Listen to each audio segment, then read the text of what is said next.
Alors, c'est un choix totalement arbitraire, mais qui, à mon avis, correspond à une certaine fréquence. Donc, on va parler de l'agénésie du corps calleux, on va parler de l'agénésie septale, et puis on parlera d'une entité un peu plus vaste où il y a plusieurs diagnostics possibles, qui est l'augmentation de l'espace liquidien rétro-cérébelleux. Alors, il y a des petits trucs à rappeler. Vous avez ouvert des livres d'anatomie hier soir? Levez la main. On est en progrès, on est passé de 0 à 2. Impeccable. Donc, le corps calleux, il faut bien savoir ce que c'est. Le corps calleux, c'est une commissure. Le fait que ça soit une commissure explique bien ce qu'on voit en échographie. Le corps calleux, vous le voyez quand vous faites une coupe sagittale, comme une structure qui est très finement échogène. Et en fait, c'est normal parce qu'en fait, vous avez des fibres qui sont longs, qui vont d'un hémisphère à l'autre, et donc ça ne donne pas une structure solide. Donc, ce corps calleux est la principale commissure, donc qui unit les deux parties du cerveau. Évidemment, il surmonte la cavité du septum pellucidum, qui est lui-même ce septum au-dessus du V3. Évidemment, je ne vous ai pas mis des repères comme ça, juste pour rien, ça va nous servir après. On a déjà parlé hier de la fosse postérieure et de la tente du cervelet. Et cette tente du cervelet, évidemment, c'est par l'état sous-sensoriel de l'étage sus-tentoriel. Et le système cérébral, on n'en reparle pas parce qu'en fait, on l'a regardé hier avec les deux ventricules latéraux, les trous de Monro, le troisième ventricule, l'aqueduc, le quatrième ventricule et les foramètres de Magendie et de Louchka. La circulation cérébrale, trois petits rappels. Vous savez donc qu'il y a effectivement de l'artère péricalleuse issue des artères cérébrales antérieures qui contournent le corps calleux. Je vous ai dit ce que je pensais du Doppler, mais on y reviendra. Ce qui peut être pour vous très intéressant, c'est deux autres vaisseaux. Le sinus droit qui en fait chemine au fait de la tente du cervelet. Ok, la tente, c'est comme ça, et le sinus droit, il est vraiment à sa partie supérieure. Et puis, le troisième des trois gros troncs qui alimentent le cerveau du point de vue artériel, c'est-à-dire le tronc basilaire. Ce tronc basilaire est situé en avant du tronc cérébral, et bien sûr, ça peut être un élément en allumant de Doppler pour visualiser ce tronc cérébral. Je vous ai déjà dit ça hier, c'est une petite redite, mais ça peut toujours servir. Le corps calleux est visible dès 16 semaines, en particulier sa partie antérieure. Et je vous rappelle qu'il a un développement de l'avant vers l'arrière, hormis le petit rostrum ou bec qui est une autre origine embryologique. Et donc, a priori, si on a des anomalies partielles du corps calleux, on va plutôt les avoir dans la partie postérieure. Alors, rentrons dans le vif du sujet, mais en fait, finalement, c'est la synthèse de ce qu'on a vu en échographie ce matin. Et en général, c'est quand même les signes indirects qui sont le plus souvent le signe d'appel, sauf si éventuellement vous êtes quelques-uns à tellement convaincus de la coupe sagittale que vous commenciez votre examen par la coupe sagittale. Alors le premier signe, et vous l'avez très bien vu avec l'exemple de ce matin, c'est la ventriculomégalie. Cette ventriculomégalie est assez particulière, dans la mesure où c'est une ventriculomégalie dite colpocéphalie ou teardrop, c'est-à-dire en forme de larme. Et deuxième particularité, je vous ai hier suggéré de regarder les cornes frontales pour faire le diagnostic de ventriculomégalie quand c'est unilatéral. Il se trouve que dans la genèse du corps calleux, les cornes frontales sont fines, pas normalement placées, mais sont fines, et ça c'est lié en rapport avec les modifications anatomiques liées à l'absence de ce corps calleux. Alors je vous ai mis ici l'illustration du teardrop sign, et qui est tout à fait claire, c'est cette corne qui bombe. Évidemment, disparition de la cavité septale. Je vous ai mis bien sûr un témoin, ça c'est le complexe antérieur, hein, avec les piliers du trigone, la cavité du septum pellucidum, le genou du corps calleux, la faux du cerveau et le sillon précalleux qui est ici en avant du genou du corps calleux. Et bien sûr, quand on va un peu trop vite, On se dit, il y a une cavité, c'est bueno, c'est la cavité septum pellucidum. Vous voyez que c'est manifestement un aspect qui n'est pas un aspect habituel et qui est une fausse cavité septale. Alors en fait, et ça aussi on l'a vu ce matin, je vous ai mis ce triplan ici qui vous permet de voir effectivement qu'on a clairement une ascension du troisième ventricule. Je vous ai mis ce qui est un plan du diamètre bipariétal et vous voyez qu'on va avoir une image liquidienne probablement en avant. La voilà d'ailleurs. Sauf que, bien sûr, cette image liquidienne n'a pas la forme habituelle. Et en fait, c'est simplement un V3 qui est ascensionné. On passe en plan coronal. Depuis hier, tout le monde fait axial, sagittal et coronal. Et en plan coronal, on voit très bien, effectivement, ce signe, un des signes majeurs indirects de la génie corcaleuse, c'est-à-dire cet écartement des cornes frontales qui sont concaves vers l'intérieur. C'est pour ça qu'on parle de cornes de taureau. Et je vous ai mis un témoin à côté. Les cornes frontales normales, elles sont comme ça. Donc, c'est tout à fait différent. Et c'est un très bon signe. Et la particularité de ce signe, c'est qu'il est aussi assez volontiers présent quand il y a une dygénésie ou une agénésie partielle du corps calleux. Le plan coronal est impératif. Je vous ai remis ici quelques images. Non seulement, effectivement, vous avez ces cornes qui sont écartées, vous avez un espace très important entre les deux faces internes des hémisphères frontaux, avec la faux qui descend ici, et c'est ce fameux signe du triple feuillet. Alors, on a regardé là que des signes indirects. Alors, évidemment qu'il y a des signes directs. Je vous ai mis deux témoins ici au même terme, et vous voyez qu'en faisant même le maximum d'efforts, et comme vous l'avez vu ce matin, en faisant un balayage dans le plan sagittal ou en faisant des coupes TUI à partir d'un volume, eh bien, on ne voit pas de structure calleuse. Et évidemment, ici, on a 22 semaines. La partie interne de l'hémisphère pariétal est lisse parce que la giration n'est pas installée. Et quand on est au troisième trimestre, 32 semaines ici, on voit très bien ces plis radiaires tout à fait caractéristiques, et évidemment qui n'apparaissent à ce terme-là que parce que la giration se met en place. Je vous ai remis d'autres images ici qui montrent très très bien ces plis radiaires. Je vous ai dit, je le redis, et on l'a vu ce matin, que je ne fais pas le diagnostic d'agénésie du corps calleux en mettant le Doppler. J'ai fait le diagnostic d'agénésie du corps calleux et ensuite je mets le Doppler pour voir la désorganisation, éventuellement les vaisseaux radiaires que cette anomalie peut engendrer. Alors attention aux agénésies partielles. Je disais ce matin à propos de la très charmante dame qu'on a vue, dont le bébé avait une agénésie du corps calleux, qu'en fait, il valait probablement mieux pas avoir du tout de corps calleux qu'à d'avoir un corps calleux qui soit digénésie, très court, et en particulier très épais. Donc voilà ici une digénésie calleuse avec une agénésie dite partielle, et vous voyez que c'est bien la partie antérieure qu'on a ici. Il manque quasiment tout le corps et le splénium. Ici, par contre, on a une agie antérieure, et là, on se dit que, compte tenu dans l'embryologie, c'est probablement pas malformatif, mais c'est plutôt secondaire et ischémique. Alors, bien évidemment, ça, c'est la partie visible de l'iceberg. Il faut, avant de parler d'agénésie du corps calleux isolé, il faut bien regarder ce cerveau. Il faut bien regarder ce cerveau, et je vous ai mis ici juste un exemple très simple. Vous voyez qu'on a ici à nouveau intérêt de la coupe coronale pour voir les deux vallées sylviennes. Vous voyez que les deux vallées sylviennes, ici, on est à 24 semaines. Elles sont manifestement anormales. Ce n'est pas du tout comme d'habitude. Et en plus, vous voyez très bien que la migration, elle ne se fait pas correctement ici. On était dans une lysencéphalie type 1, c'est cet aspect de cerveau un peu en 8, tout à fait caractéristique. Et le point de départ, c'était le corps calleux qui fait regarder la giration.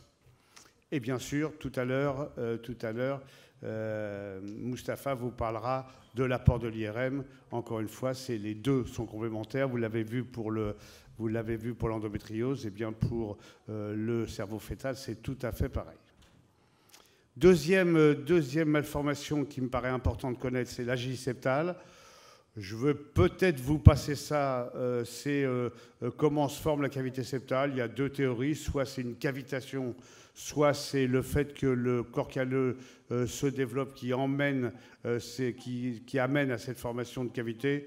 À mon avis, ça n'a pas beaucoup d'importance. Alors le plan axial, ouais, sur le plan axial on tique. On tique parce qu'a priori, au niveau de la cavité septale, c'est pas comme d'habitude. Elle n'a pas tout à fait la même forme qu'à l'habitude.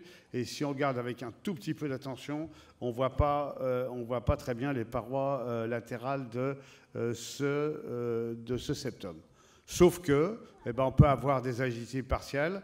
Et là, on voit, si on se remet sur cette coupe, que manifestement, il y a des parois. Et puis ici, je veux dire, franchement, je trouve qu'on peut largement se tromper alors qu'il y a une agilité partielle et ça dépend un peu du niveau de plan de coupe axial.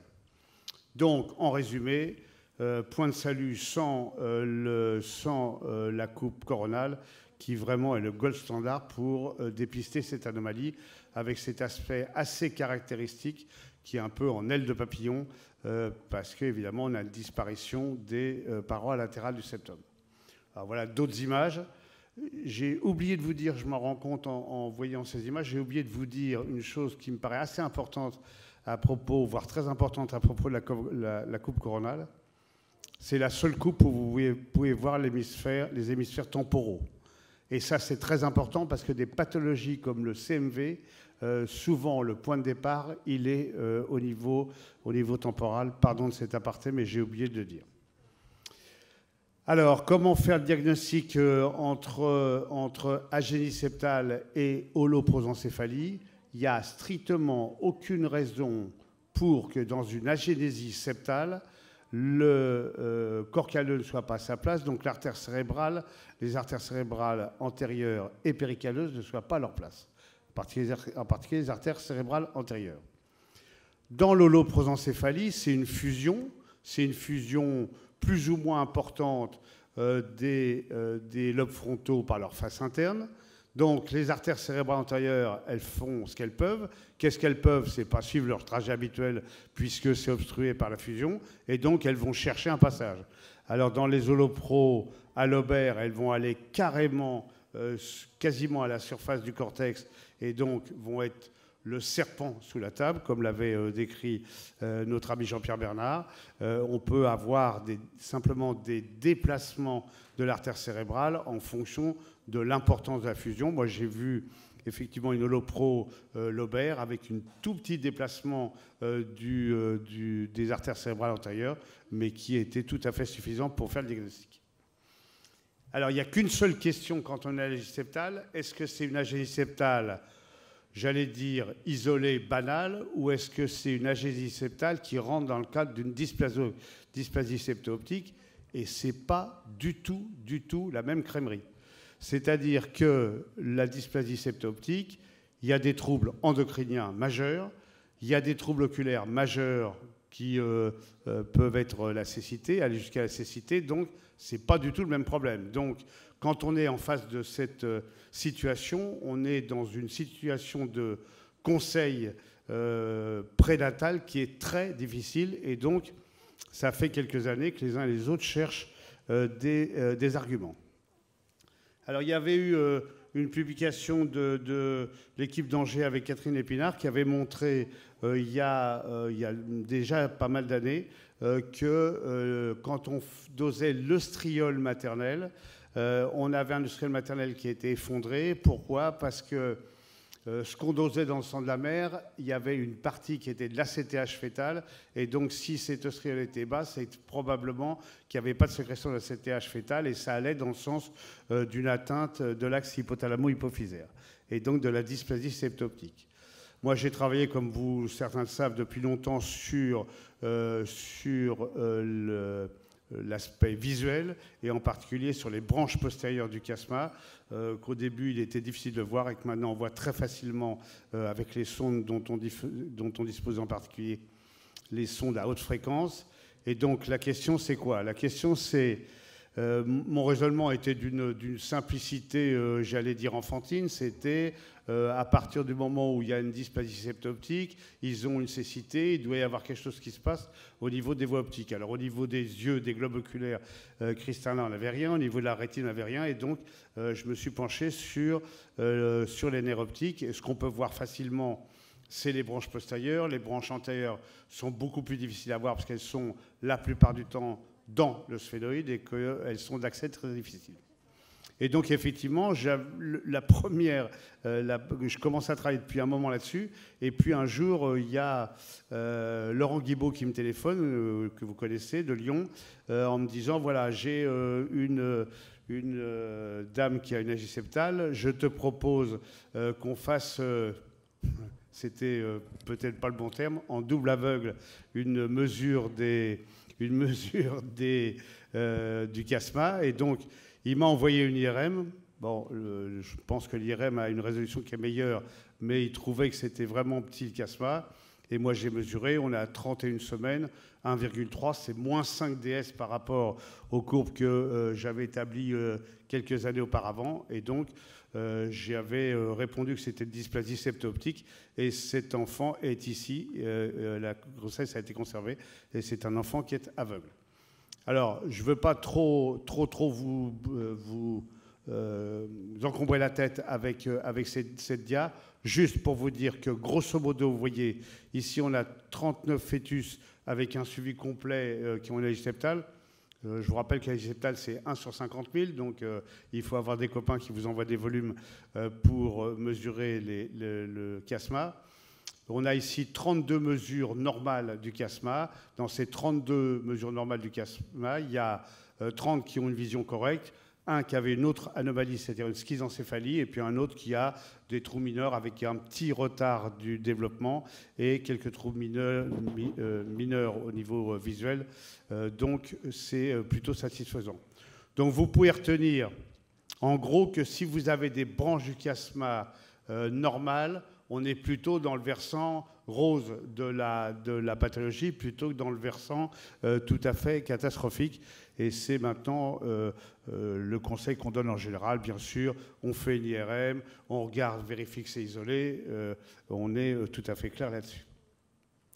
Troisième grande catégorie, l'espace liquidien rétrocérébelleux augmenté de volume. C'est-à-dire, grosso modo, trop de liquide dans la fosse postérieure. En termes plus simples, les choses peuvent être dites. Laurent Guibaud avait publié dans un article qui date maintenant quand même d'il y a quelques années, puisque c'était 2006, il avait publié un algorithme d'étude de la fosse postérieure. Je crois franchement que depuis, on n'a pas fait mieux. Alors, vous voyez que je vous ai mis du rouge, du bleu, du vert, c'est Hollywood.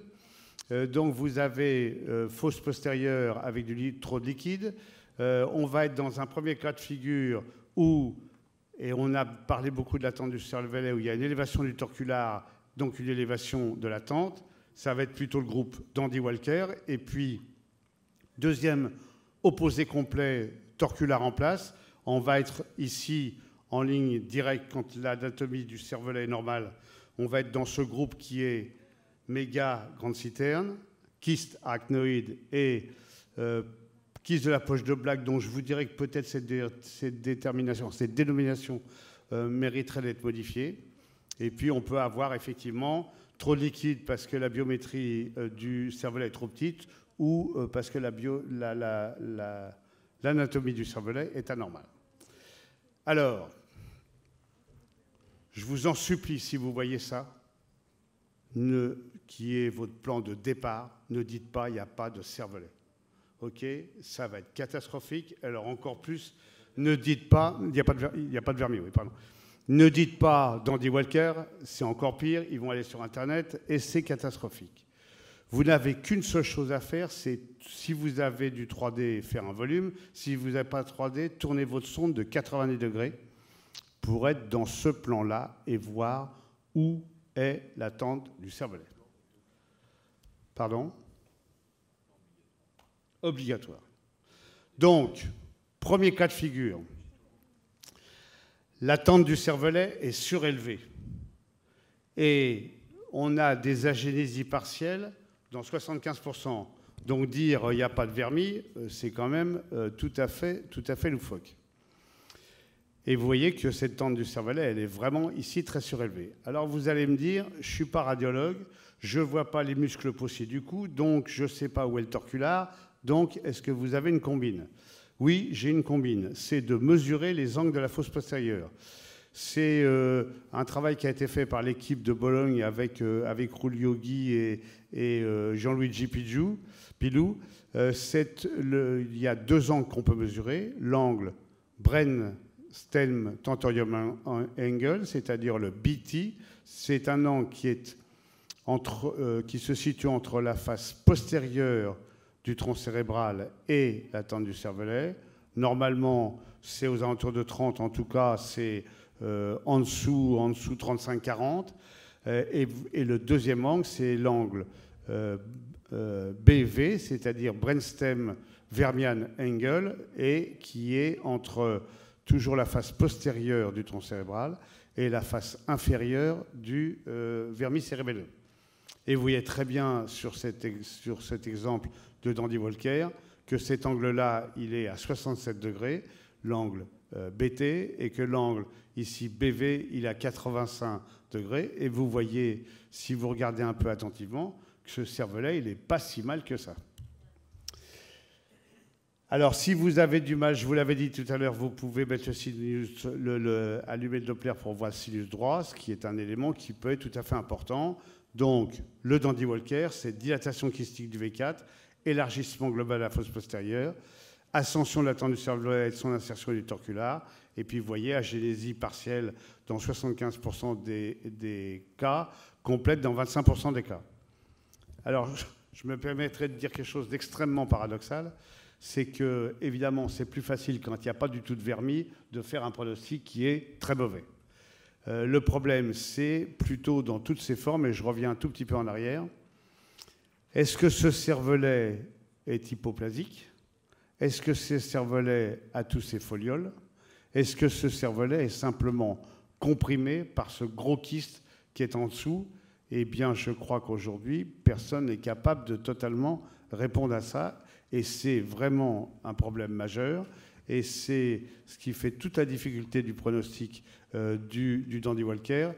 On travaille tous avec l'imagerie pour essayer de compter les folioles, tout ce qu'on veut, mais on n'est quand même pas très à l'aise. Néanmoins, le pronostic du Dandy Walker, qui, quand j'étais bébé, était catastrophique, je vais dire, on a quand même beaucoup nuancé les choses. Alors, deuxième cas de figure, on passe ici à torcular en place et anatomie normale. Anatomie normale, trois grandes entités, la méga grande citerne, le kyste de la poche de Blake, et le kyste arachnoïdien. Alors, la méga grande citerne, le cervelet est normal, le vermis est normal, il y a trop de liquide, et je vous ai montré comment mesurer la grande citerne, ligne médiane, et entre la face postérieure du vermis et l'écaille occipitale, la norme, c'est 10, au-dessus, c'est trop important. Est-ce que ça nous pose problème? Non, mais là, c'est vraiment un diagnostic, je dirais, d'exclusion. Il faut vraiment avoir vérifié que tout autour était normal. Et donc, on peut effectivement retenir le diagnostic de méga grande citerne. Le kyste de la poche de Blake, en fait, ça devrait s'appeler retard de fenestration de la poche de Blake. Le mécanisme de la poche de Blake, c'est quoi? C'est qu'il y a en dessous le vermis cérébelleux une toile choroïdienne. Cette toile choroïdienne, elle doit se percer pour que le vermis cérébelleux vienne se plaquer contre le tronc cérébral. Si cette fenestration, c'est-à-dire ces petits percements, ne se font pas correctement et en temps normal, ce vermis reste surélevé, mais on constate très bien quand on fait des échographies ou des IRM répétitives que progressivement la fenestration se fait et que progressivement le vermis vient se mettre en place. Je trouve qu'on pourrait parfaitement comparer ça aux OPN. Les OPN, c'est pas qu'ils n'ont pas d'OPN, les trisomiques et les Blacks, c'est qu'ils ont un retard d'ossification des OPN. Et là, c'est un peu exactement le même problème. Alors, bien sûr, on mesure l'angle, et vous voyez que l'angle, il est ici, l'angle BT, il est à 19 degrés, 20 degrés, ce qui est strictement normal. Par contre, si on mesurait l'angle vermien, mais on n'a pas besoin parce qu'on voit vraiment que c'est surélevé, on aurait un angle à 20 ou 30 degrés. Quand on regarde le cervelet, on peut mesurer, on peut faire le périmètre du vermis cérébelleux. Ici, on est à 22 semaines. Grosso modo, c'est 1 cm², 22 semaines. On est bien. Okay, on peut regarder attentivement la structure du vermis cérébelleux. D'ailleurs, vous voyez qu'avec une sonde endovaginale haute fréquence, on a une très belle résolution et une très grande précision, et ce qui me paraît tout à fait important, et que si on regarde ça, on aurait pu être tenté de dire qu'il n'y avait pas de vermis, alors qu'on est dans une plutôt particularité qu'une pathologie, et donc on est beaucoup plus rassurant. Le kyste arachnoïdien, c'est un peu casse-pied. Alors, pourquoi c'est un peu casse-pied? Parce que parfois, on a du mal à voir les limites du kyste. Il y a quelques éléments qui peuvent orienter. C'est l'asymétrie de l'augmentation de liquide de la fosse postérieure.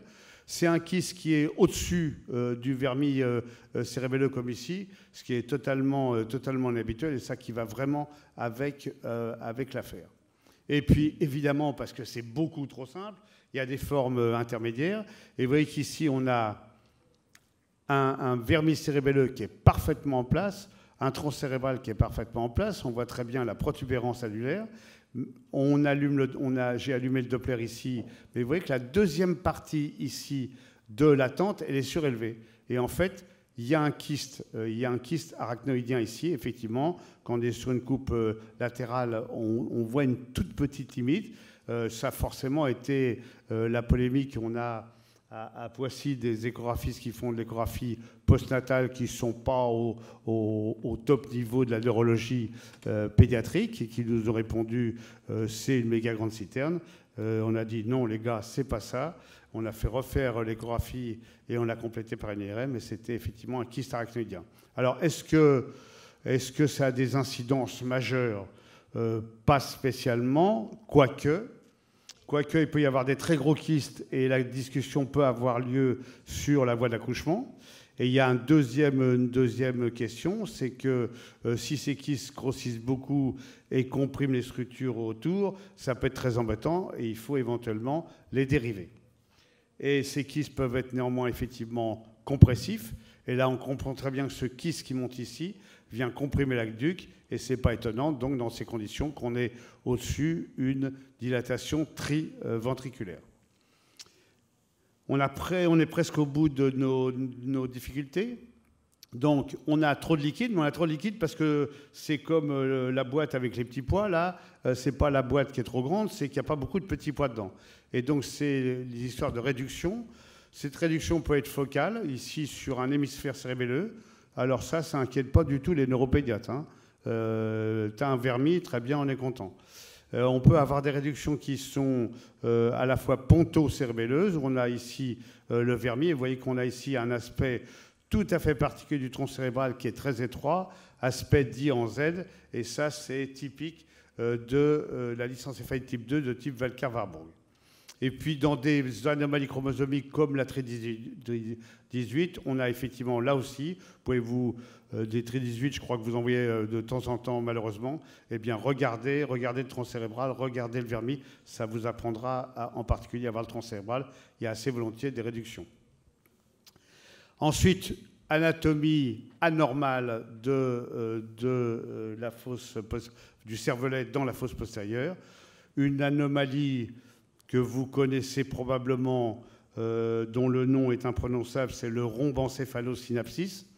Et en fait, c'est les deux hémisphères cérébelleux qui sont collés sans interposition de vermis, autant dire pronostic plutôt très mauvais. Ce qui attire votre attention, c'est que, comme vous, depuis hier, vous allez regarder tous les V4 de vos fœtus, eh bien, vous ne voyez pas de V4.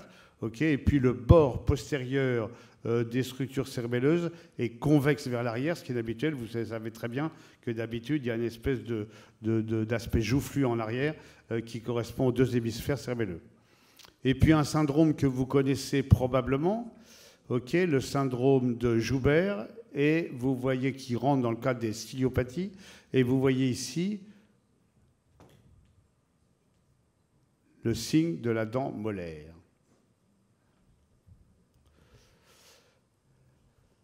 On finit avec quelques anomalies encore, juste pour attirer votre attention.